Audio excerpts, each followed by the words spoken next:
Tout a commencé pour lui en février 1988. Mercredi 2 mars, la famille de Jean-Pierre Pernaut a annoncé la disparition du journaliste de 71 ans. Atteint d'un cancer des poumons, l'ancienne figure du JT de 13h s'est éteint, laissant derrière lui une immense carrière de journaliste qui a commencé en août 1972, lors de sa première apparition à la télévision dans Nord Picardie Actualité.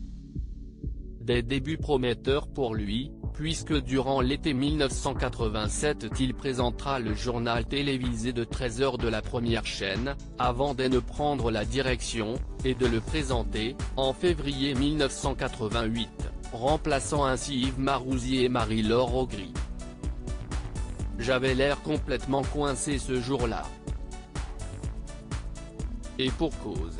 Il y avait 40 photographes dans le studio, derrière les caméras, qui venaient voir qui était ce nouveau présentateur qu'il avait déjà vu un petit peu. Mais il ne se souvenait pas de lui, avait ainsi confié en 2018 Jean-Pierre Pernaut sur Canal+ à propos de son premier JT. Rapidement, le journaliste a décidé de faire un journal plus proche des gens. J'arrêtais pas de râler dans les couloirs, originaire d'Amiens, vivant toujours à Amiens et faisant des allers-retours tous les matins, ça m'énervait que les journaux télévisés ne soient que parisiens, institutionnels, avait-il ainsi taclé en 2020 dans JPP, une histoire de la télévision française. Jean-Pierre qui ? Une recette qui lui permettra pendant 33 ans d'entrer dans le foyer des Français, en mettant en avant les régions et les savoir-faire, ce que compte conserver Marie-Sophie Lacaro, qui a pris sa suite en décembre 2020, lorsqu'il a décidé de quitter le JT.